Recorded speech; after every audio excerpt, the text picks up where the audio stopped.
Back to Blue Raider Stadium. Lindsey Wilson with a 34-9 win. Coach Chris Oliver joins me here now.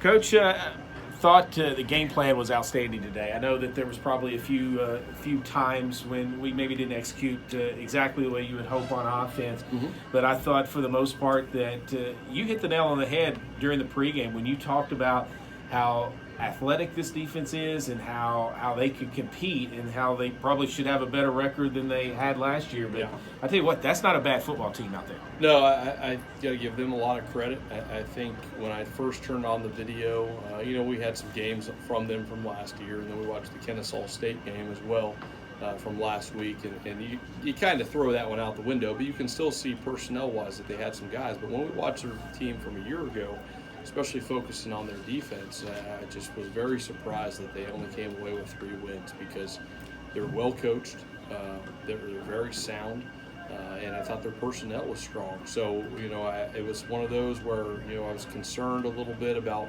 what they look like on paper versus what they look like in person in real life. And I'm thrilled that we had a 25-point victory and got out of here and went 1-0 this week. But that's a team that, is going to beat some teams, and I think that will prove to be a solid win as our season moves along.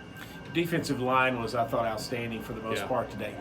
I know they didn't collect all 6.5 sacks, but for the most part, they were so disruptive on that line. It kind of took their offense out. I mean, their running game completely out of sorts for the most part of today, and really dictated this game. Yeah, we thought our defensive line and our movement and the things that we do schematically was going to give their offensive line some trouble. Their offensive line doesn't have a ton of experience, and they probably don't move great laterally. So when people cross your face and you're a spread offense, that can be a real troublesome thing. So we felt like that was a possibility that we could get after them a little bit, and that proved to be the case. I thought our defensive line played great.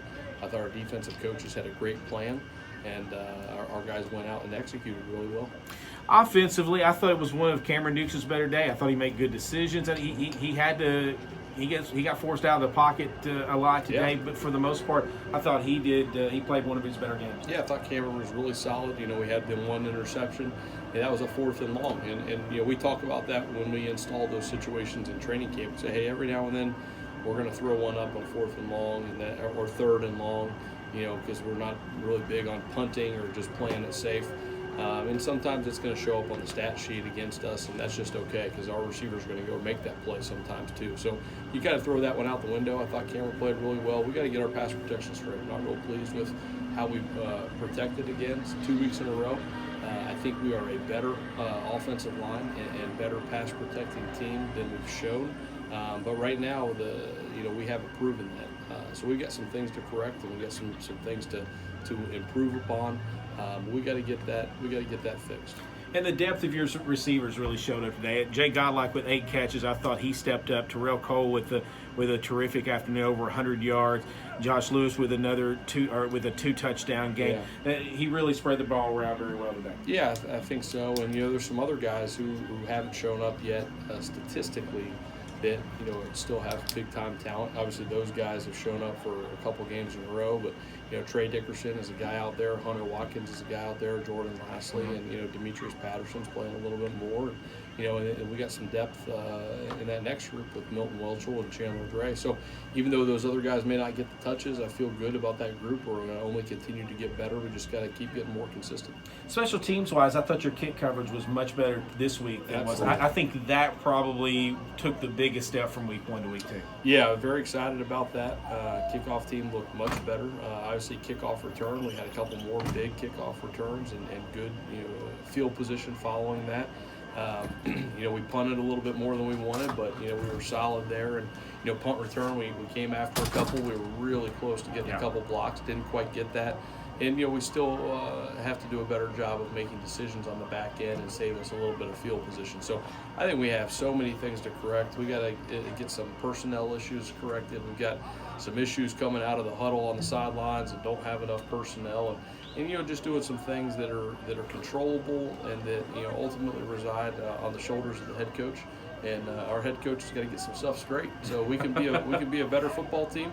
I'm excited that we went 1-0. I'm excited that we won by 25 and really Never felt like the game was really in question, but at the same time, I don't think we're scratching our ceiling yet, and we got to continue to get better.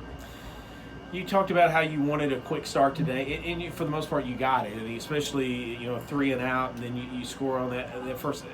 Did you get the sense that your guys settled a little bit into the game, was comfortable in the game? Yeah. I know this was one of those games where I don't know if I'd call it, and I mentioned it in the pregame, a trap game. I don't want to think it was a trap game because you got Campbellsville last week and homecoming Faulkner next week. Yeah. But it was a game that, it's easy to fall asleep with the team, especially considering that Point lost the way they did last week. Did you get a sense of any of that during the game? No, I really didn't. I think our guys respected our opponent a lot. I tell you what, I love these post games with my kids sitting on my lap. It's about as good as it gets. That's right. I think our kids respected our opponent. I think they understood that was a quality team. Our defense played lights out in the first half. I mean, so there was no let up there.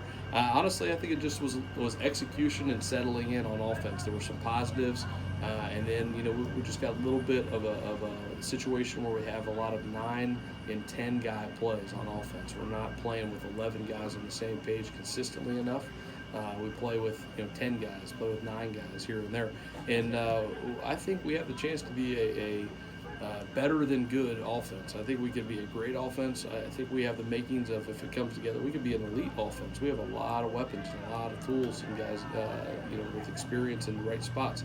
But we're not there yet, and we got to be hungry to improve and to take care of those situations. But I don't think it was mindset from a relaxation standpoint or anything like that. I think it just comes down to execution and focus. Coach, congratulations on the win. Thanks, Chris. That's LWC head football coach Chris Oliver. Blue Raiders win it by a score of 34-9. Let's step away for 30. We'll be back. This is Blue Raider football on the Lindsey Wilson Sports Network.